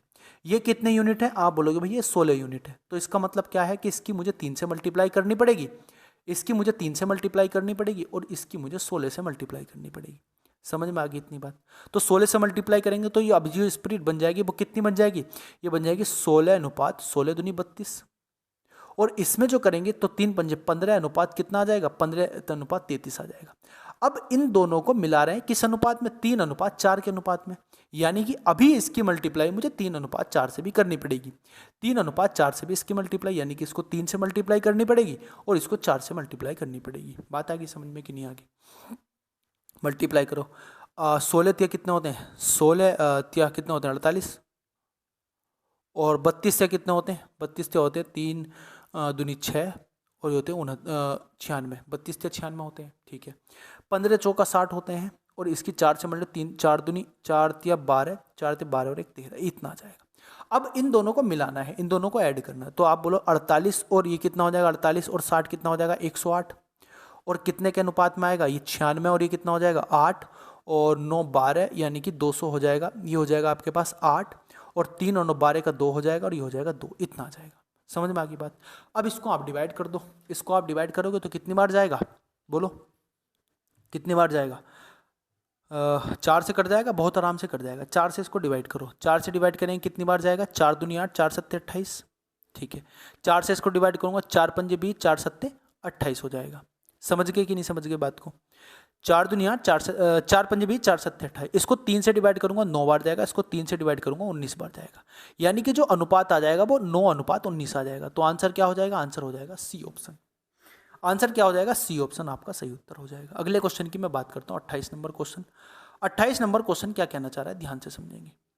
28 नंबर क्वेश्चन हमारा क्या कहना चाह रहा है, ध्यान से हम समझेंगे। 28 नंबर क्वेश्चन क्या कहना चाह रहा है, एक बार आप अच्छे से पढ़ेंगे और फिर हम इसको बहुत आराम से करते हैं। विपरीत दिशा में चल रही दो ट्रेनें, विपरीत दिशा में चल रही दो ट्रेनें प्लेटफॉर्म पर खड़े एक व्यक्ति को क्रम से 27 सेकंड और 17 सेकंड में पार करती हैं। वे एक दूसरे को 23 सेकंड में पार करती हैं। अगर एक दूसरे को 23 सेकंड में पार करती हैं तो उनकी गति का अनुपात बताना क्या होगा। देखो ध्यान से समझेंगे। मैं मान लेता हूं ट्रेन जो पहली है मेरे पास उसकी लंबाई x है और उसकी जो स्पीड है वो s1 है। ठीक है, अब दूसरी जो ट्रेन है उसकी लंबाई y है और उसकी जो स्पीड है वो s2 है। आप मुझे बताइए, अगर ये एक व्यक्ति को पार करती हैं तो जितनी उनकी दूरी है उतनी ही दूरी पार करेंगी। यानी कि जो ट्रेन की दूरी होती है उतनी ही दूरी पार करती है ट्रेन जब किसी व्यक्ति को पार करती है। ठीक है, तो अगर ये दूरी है और ये समय आपके पास चाल हो जाएगी तो कितने सेकंड में पार करती है, पहली ट्रेन कितने सेकंड में पार करती है, 27 सेकंड में पार करती है। समझ में आ गई बात। दूसरी ट्रेन कितने में पार करती है, 17 सेकंड में पार करती है। यहाँ से हम x का मान निकाल सकते हैं। x बराबर आ जाएगा हमारे पास 27 s1 आ जाएगा, 27 s1 आ जाएगा। इसको मैं कह देता हूँ 27 s1। ठीक है, और यहाँ पे y का मान हमारे पास कितना आ जाएगा, आप बोलोगे 17 s2 आ जाएगा। समझ में आ गई बात क्या आ गई, समझ में बात आ गई कि नहीं आ गई। अब आप मुझे बताइए, जब ट्रेन एक दूसरे को पार करती है, जब ट्रेन एक दूसरे को पार करेगी तो इसका मतलब क्या है। अगर विपरीत दिशा में चल रही है ट्रेन, अगर एक दूसरे को पार करेगी यानी कि इसकी दूरी और इसकी दूरी, दोनों की दूरी एक साथ पार करेगी। और अगर विपरीत दिशा में चल रही है तो सापेक्ष जो इनकी गति हो जाएगी वो s1 + s2 हो जाएगी। ये बात आपको समझ में आ गई। तो इसी चीज़ को हमें लिखना है। कैसे, इसी चीज़ को हमें कैसे लिखना है, देखो समझेंगे कैसे। आप मुझे बताइए, जब विपरीत दिशा में चलेगी तो यानी कि एक दूसरे की दूरी को पार करेगी तो टोटल दूरी कितनी हो जाएगी, x1 + y हो जाएगी। और दोनों की जो स्पीड हो जाएगी वो सापेक्ष स्पीड ऐड हो जाएगी तो s1 + s2 हो जाएगा। और ये बराबर किसके हो जाएगा, ये बराबर हो जाएगा 23 सेकंड के, क्योंकि 23 सेकंड में पार करती है। तो यहाँ से अगर मैं x और प्लस y की वैल्यू निकालना चाहूँ, x + y की वैल्यू निकालना चाहूँ तो कितना आ जाएगा, आप बोलोगे भैया 23 s1 आ जाएगा और प्लस 23 ही s2 आ जाएगा। ये बात आ गई समझ में। यहाँ से अगर मैं s1 और s2 के मान निकालना चाहूँ, यहाँ से अगर मैं s1 और s2 का मान निकालना चाहूँ, s1 + s2 x1 और y का, x और y का मान अगर मैं यहाँ से निकालना चाहूँ तो कितना आएगा, आप बोलोगे भैया अगर आप यहाँ से x + y की वैल्यू निकालना चाहोगे तो कितनी आ जाएगी, आपके पास आ जाएगी 27 s1 और प्लस के आ जाएगी 17 s2। ठीक है, अब एक इक्वेशन हमारे पास ये बन जाएगी, एक इक्वेशन हमारे पास ये बन जाएगी। दोनों इक्वेशन को सॉल्व कर लेंगे तो ये कितना आ जाएगा, आप बोलोगे 27 s1 और प्लस 17 s2 और बराबर कितना हो जाएगा, बराबर हो जाएगा 23 s1 और प्लस हो जाएगा कितना, 23 s2। आप इसको सॉल्व करेंगे, देखो इस s1 को इधर लेके जाएंगे तो 4 s1 आ जाएगा और बराबर ये 23 17 इधर जाएगा तो 6 s2 आ जाएगा। यानी कि जो इनका अनुपात आ जाएगा s1 अनुपात s2 कितना हो जाएगा, s1 अनुपात s2 जो हो जाएगा वो हो जाएगा 3:2। 3:2 आपका सही उत्तर हो जाएगा, यानी कि बी ऑप्शन आपका सही उत्तर हो जाएगा। समझ में आ गई बात की नहीं आ गई, क्वेश्चन आपको समझ में आ गया होगा बहुत अच्छे तरीके से। अगले क्वेश्चन की मैं बात करता हूँ। क्वेश्चन नंबर हमारे पास है 29। क्वेश्चन नंबर 29 हमें क्या कहना चाह रहा है, ध्यान से हम समझने की कोशिश करेंगे। लाल हरे नीले पेन वाले एक बैग में दिए गए क्रम में लाल नीले और हरे पेन का अनुपात क्या है, 7:4:9 था। यदि बैग में पेनों की कुल संख्या 320 है तो इनमें से लाल पेन कितने होंगे, ये बताना है। आसान क्वेश्चन है। आप मुझे बताइए लाल पेन क्या होंगे, लाल पेन जो होंगे वो 7 का मल्टीपल होंगे। जो लाल पेन होंगे, क्योंकि लाल पेन और इनका जो अनुपात है वो 7:4:9 है। यानी कि लाल पेन जो हो, अगर लाल पेन 7x है तो हरे पेन 4x होंगे, 9x होंगे नीले पेन। आप मुझे बताओ एक बात, आप मुझे बताओ कैसे? आप मुझे एक बात बताइए कि अगर लाल पेन की बात करूं तो वो 7 का मल्टीपल होगा। लाल पेन की अगर मैं बात करूंगा तो 7 का मल्टीपल होगा, तो इसमें आप ढूंढ लीजिए 7 का मल्टीपल कौन है। 105 कट जाएगा, 15 सत्ते 105 होते तो 105 ही आंसर होगा। क्या ये आज 7 का मल्टीपल है? 7 ही कम 7 बचेगा कितना? 4। ये भी 7 का मल्टीपल है यार ये तो आप इसको निकाल ही लियो। आप कैसे निकालोगे? आप इनको ऐड करो। आप इनको ऐड करोगे कितना आएगा? ये 20 आ जाएगा आपके पास। यानी मैं कह सकता हूँ 20 यूनिट की वैल्यू कितनी है? 20 यूनिट बराबर मेरा कितना हो जाएगा? आप बोलोगे 320 हो जाएगा। यानी यहाँ से अगर मैं 1 यूनिट का मान निकालना चाहूँ तो कितना आ जाएगा? आप बोलोगे भैया यहाँ से अगर आप 1 यूनिट का मान निकालोगे तो आपके पास आएगा कितना? 16। ठीक है, 0 से 0 216 बार कर जाएगा। अब 7 की मल्टीप्लाई 16 से कर दो आप। 7 यूनिट का मान निकालना, क्योंकि लाल पेन 7 है तो 16 सत्ते कितने होते हैं? 16 सत्ते 112 होते हैं, तो सारे 7 के मल्टीपल थे यार ये तो 112 आपका आंसर आ जाएगा। यानी कि ए ऑप्शन आपका सही उत्तर हो जाएगा। अगले क्वेश्चन की मैं बात करता हूँ। क्वेश्चन नंबर हमारे पास है 30। अरे भाई आमचे आमचे 30 नंबर क्वेश्चन क्या कहना चाह रहा है, ध्यान से समझने की कोशिश करेंगे। 84 व्यक्ति एक कार्य को 30 दिनों में पूरा कर सकते हैं। 84 व्यक्ति हैं जो एक कार्य को 30 दिनों में पूरा कर सकते हैं। बात आगे समझ में? ये क्वेश्चन दिया हुआ है। 15 दिनों के बाद अतिरिक्त व्यक्ति लाए जाते हैं और कार्य निर्धारित समय से 5 दिनों से पहले हो जाता है। कुल कितने व्यक्ति अतिरिक्त लाए जाएंगे ये बताना है। ओके, बहुत आसान क्वेश्चन है और बहुत ही इजी तरीके से मैं आपको इसको समझाऊंगा। आप मुझे बताओ 84 लोग थे, ठीक है, और अगर 84 लोग 30 दिनों में काम कर रहे हैं तो टोटल काम कितना हो जाएगा? 84 गुणा 30 हो जाएगा। ये हमारे पास हो जाएगा टोटल वर्क। ये हमारे पास क्या हो जाएगा? टोटल वर्क आपके पास हो जाएगा। समझ में आ गई बात? अब 15 दिनों के बाद तो आप मुझे बताओ 15 दिन तक तो 84 लोगों ने ही काम करा होगा। ये बात आपको समझ में आ रही है? 84 लोगों ने 15 दिन तक तो काम करा होगा। 15 दिनों के बाद ही तो अतिरिक्त लोग आए हैं। तो यानी कि आप मुझे बताओ कि 84 दिन तक अगर 15 लोगों ने काम करा तो 15 लोगों ने 15 दिन में 84 लोगों ने काम कितना कर दिया? आप बोलोगे भैया 84 गुणा 15, तो 15 गुणा 84 कितना हो जाएगा? आप मुझे बताओ 15 गुणा 84 काम हो गया और 84 गुणा 30 काम था, तो बचा हुआ काम कितना बचेगा? बचा हुआ काम ये रिमेनिंग वर्क हो जाएगा। ये रिमेनिंग वर्क कितना हो जाएगा? ये बचेगा 84 गुणा 15। भाई उतना ही तो बचेगा, 84 गुणा 15। अब इतना काम बचा और कितने व्यक्ति लाए जा रहे हैं? मैं मान लेता हूं x व्यक्ति लाए जा रहे हैं। x प्लस के 84 व्यक्ति लाए जा रहे हैं क्योंकि x व्यक्ति उसमें ऐड हो रहे हैं। अब 5 दिन पहले काम हो जाता है, यानी कि अभी जो बचे हुए दिन थे वो 15 दिन थे, तो अगर 5 दिन पहले काम होगा तो यानी कि 10 दिन तक काम चलेगा, तो यानी कि 10 दिन तक काम चलेगा बराबर 10 दिन हो जाएगा। आप इसको सोल्व कर लो, आंसर आपका आ जाएगा। कैसे? देखो, ये हो जाएगा 84 गुणा 15 बटे हो जाएगा आपके पास 10 और बराबर कितना हो जाएगा? x प्लस के 84 प्लस के x हो जाएगा। ठीक है, आप इसको 10 से डिवाइड करेंगे, कितना आएगा आपके पास? ये हो जाएगा आपके पास, देखो 5 से ये 3 आएगा और ये कितना आ जाएगा आपके पास? 42। तो 42 तिया कितने होते हैं? 3 दूनी 6 और 4 तिया 12, कितने? 126 होते हैं। यानी मैं कह सकता हूँ 126 बराबर 84 प्लस के कितना हो जाएगा? x। तो x का मान कितना हो जाएगा? x का मान हो जाएगा 42। यानी कि 42 लोग उन्होंने अतिरिक्त लिए, तभी जाके आपका काम 5 दिन पहले हुआ। समझ में आ गई बात की नहीं आ गई? बहुत आसान तरीके से मैंने समझाने की कोशिश की है। ये काम कंप्लीट हो गया था। ठीक है, बहुत आसानी तरीके से मैंने आपको समझाने की कोशिश की है, आपने आसान तरीके से समझ लिया होगा। एक बार अच्छे तरीके से लिख देता हूँ क्योंकि आपको PDF भी देनी है ना।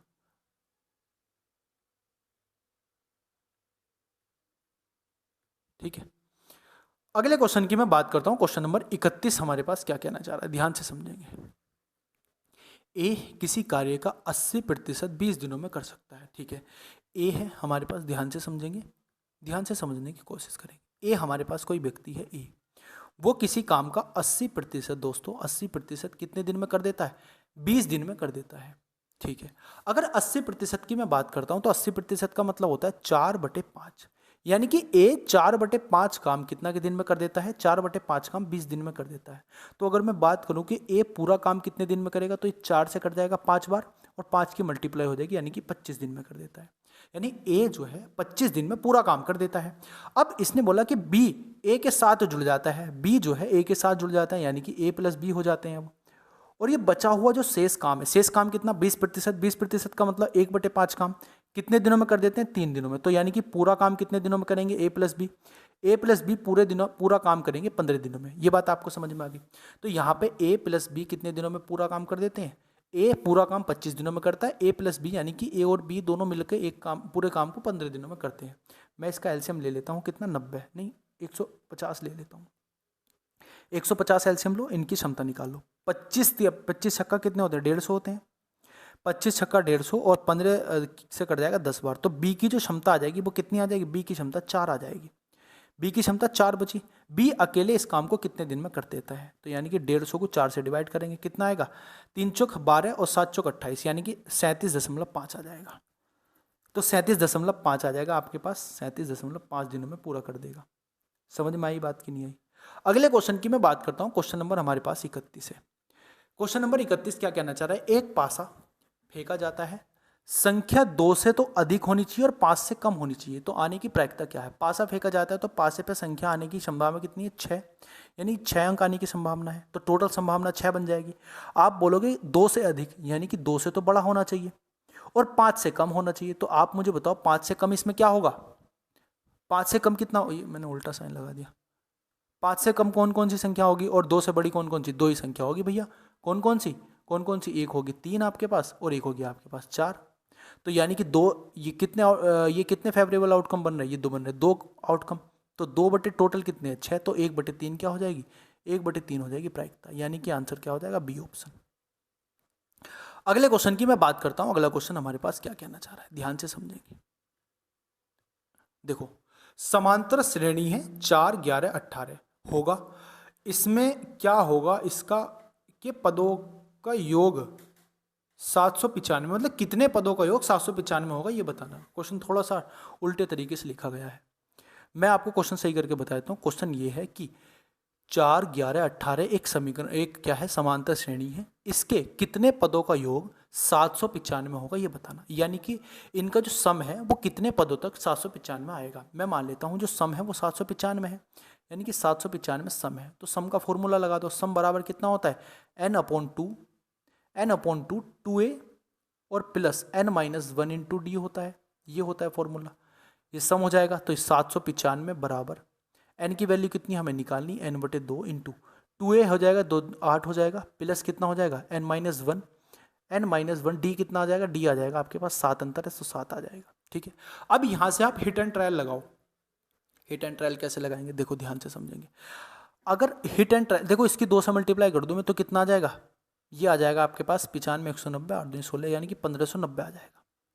1590 बराबर n इंटू 8 प्लस के n-1 इंटू डी, डी यानी कि 7।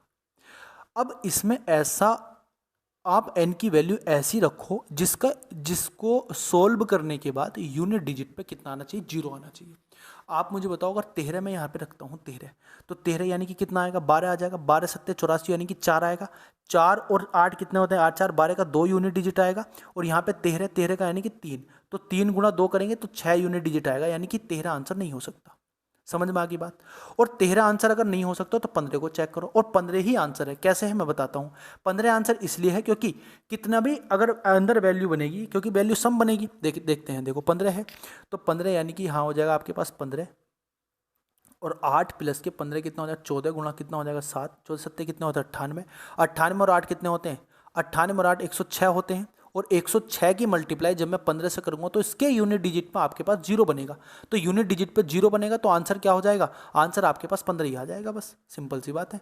आंसर आपके पास यूनिट डिजिट पर 15 एक में ही तो बनेगा, तो आपके पास ये आंसर आ जाएगा। देखो 15 हो जाएगा और ये हो जाएगा 8 प्लस की कितना? 14 गुणा 7, तो कितना हो जाएगा? 15 गुणा ये कितना हो जाएगा आपके पास? 106 और 15 छक्का 90 का 0 हासिल लगाना, 15 0 0 का 9, 15 ही का ना 15, ये हो जाएगा 1590। तो 1590 बराबर 1590 आ गया, यानी कि 15 आंसर हो गया, बी ऑप्शन। अगले क्वेश्चन की बात करता हूँ। क्वेश्चन नंबर हमारे पास है 33 क्वेश्चन है, इसको ध्यान से समझेंगे। 33 क्वेश्चन क्या है? दो संख्याएं 14:9 के अनुपात में यदि दोनों संख्याओं का महत्तम समावर्तक यानी कि HCF 3 और एलसीएम 378 दिया हो तो बड़ी संख्या क्या होगी, ये बतानी। देखो ध्यान से समझेंगे। ये है 14, मैं मान लेता हूँ संख्या कितनी है 14, और कितनी 14:9 है। अगर मैं संख्या मानना चाहूँ यहाँ से तो आप मुझे बताइए, अगर मैं इसका HCF से मल्टीप्लाई कर देता हूँ, ये कितना हो जाएगा आपके पास 14x इंटू 9x और इंटू कितना हो जाएगा, इंटू हो जाएगा 3 इज इक्वल टू कितना हो जाएगा आपके पास 378। ये मैंने आपको क्या बताया, ये मैंने आपको बताया एलसीएम। क्या बताया, ध्यान से समझेंगे, मैंने इसका एलसीएम बताया। एलसीएम कैसे, जब मैं 14x इसको मानूंगा, एक संख्या को, एक संख्या इसको मानूंगा 9x। अब इस एलसीएम, इसकी मल्टीप्लाई, संख्याओं की मल्टीप्लाई मुझे एलसीएम से करनी पड़ेगी, एचसीएफ से, तब जाके एलसीएम आएगा। क्योंकि इनका जो रेशियो बनेगा, रेशियो का मतलब क्या है, रेशियो का मतलब ये है कि जो संख्या है आपकी, जो संख्या है आपकी दोस्तों, वो संख्या आपकी मिनिमम फैक्टर में लिखी हुई है ना, यही तो होता है रेशियो का मतलब। तो आप इसको सोल्व करो, आप इसको सोल्व करोगे, एक्स स्क्वायर बन जाएगा। एक्स स्क्वायर 14 से कट जाएगा कितनी बार, 14 दूनी 28 और 14 सत्ते 98 और 9 से कट जाएगा 3 बार और 3 से कट जाएगा 1 बार। यानी मैं कह सकता हूँ एक्स स्क्वायर बराबर 1 आ गया, तो एक्स का मान कितना आ जाएगा, 1 आ जाएगा। तो जो संख्या बनेगी वो कितनी बनेगी, ये बन जाएगी आपके पास 14 बन जाएगी। और इसकी मल्टीप्लाई, अगर मुझे संख्या, बड़ी संख्या पूछनी तो इसकी मल्टीप्लाई मुझे किससे करनी पड़ेगी, इसके एचसीएफ से। तो कितनी संख्या बन जाएगी, ये संख्या बन जाएगी 14×42। तो आंसर जो आ जाएगा आपके पास 42 आ जाएगा। अगले क्वेश्चन की मैं बात करता हूँ। क्वेश्चन नंबर हमारे पास है 34 नंबर क्वेश्चन क्या है, एक साथ चालू होने पर दो पाइप एस और टी एक टंकी को 6 मिनट में भर देते हैं। ठीक है, टंकी को भरने में एस और टी, एस जो है टी है, टी से, एस जो है टी से 5 मिनट अधिक समय लगाता है। टंकी को भरने के लिए अकेले द्वारा, टंकी को भरने के लिए अकेले द्वारा कितना समय, यानी कि एस द्वारा कितना समय, ये बताना होगा इसमें। ठीक है, कोई नहीं, चलो ध्यान से समझते हैं कैसे।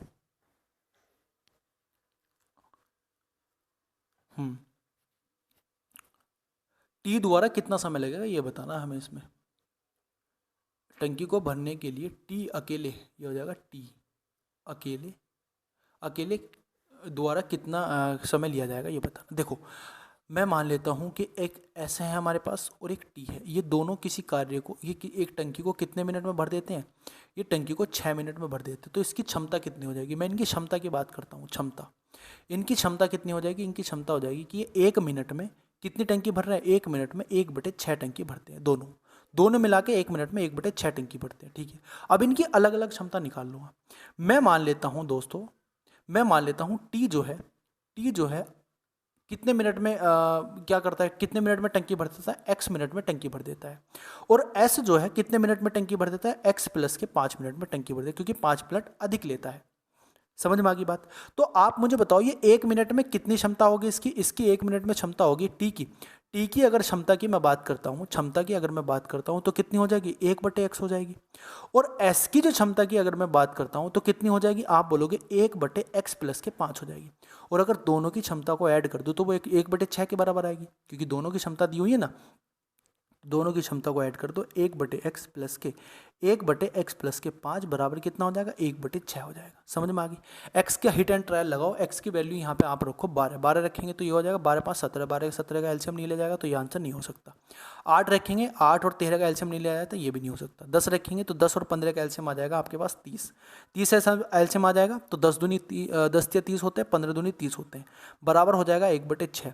तो 5/30 यानी कि 1/6 बराबर कितना हो जाएगा, 1/6। तो x का मान आ जाएगा 10। x का मान अगर 10 आ जाएगा यानी कि हमें बताना t कितने मिनट में कर सकता है, तो t हो जाएगा 10 मिनट में कर सकता है। समझ में आई बात की नहीं आई, t 10 मिनट में कर सकता है। अगले क्वेश्चन की मैं बात करता हूँ। क्वेश्चन नंबर 35 हमारे पास क्या है, यदि 5 क्रमागत सम संख्याओं का योग 3 संख्याओं के औसत के से 40 अधिक है तो श्रृंखलाओं के मध्य संख्या कौन सी होगी। आसान क्वेश्चन नहीं है लेकिन आसानी से करेंगे। कैसे, देखो मध्य संख्या निकालनी तो, और 5 क्रमागत संख्याएं हैं, 5 क्रमागत सम संख्याएं हैं और इसकी मध्य संख्या निकालनी।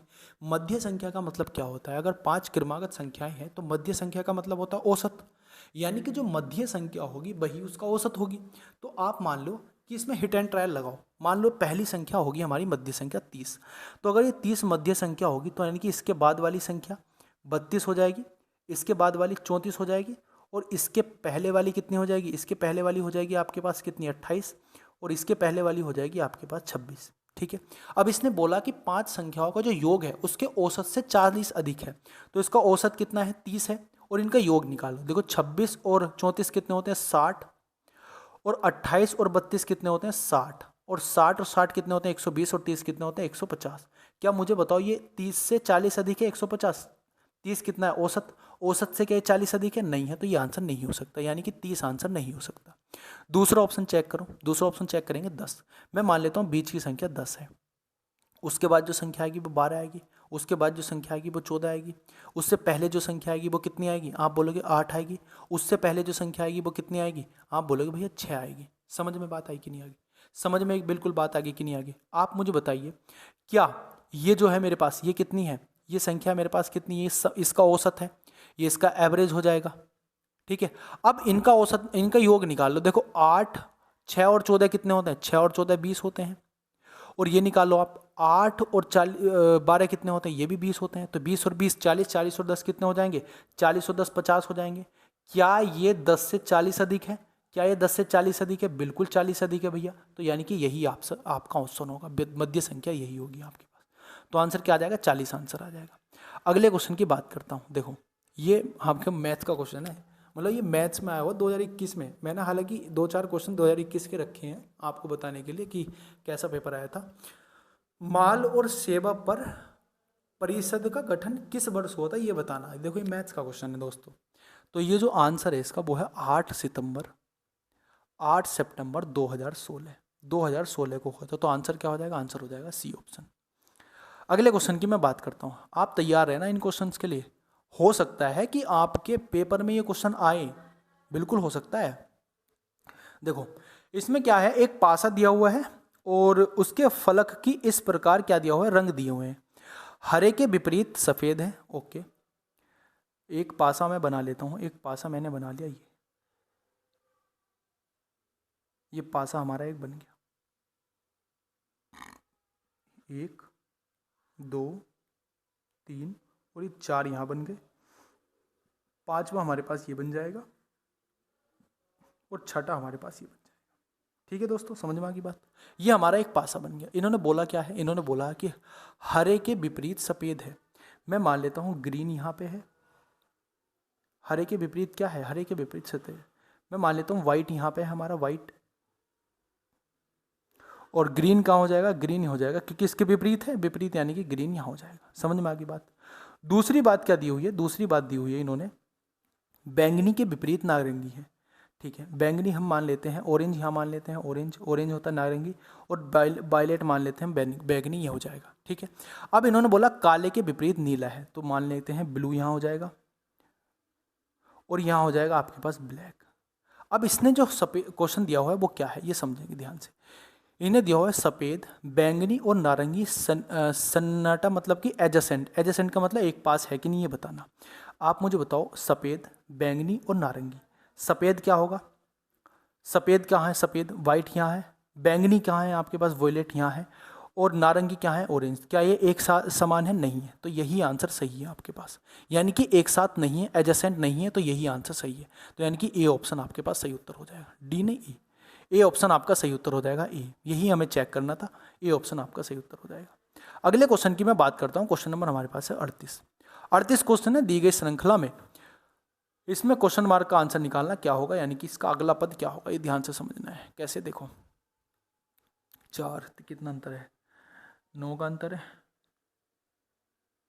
अंतर से तो नहीं होगा, मल्टीप्लाई करके देखें, 8 दूनी 16, 4 दूनी 8, 8 5 हो जाएगा, 13 दूनी 26 नहीं होगा, 3 की मल्टीप्लाई करके देखो, 4 से 12 प्लस 1 हो जाएगा, यानी मैं इसमें कह देता हूँ 4 गुणा 3 प्लस के 1 बराबर कितना आएगा, 1 बराबर 13 आएगा।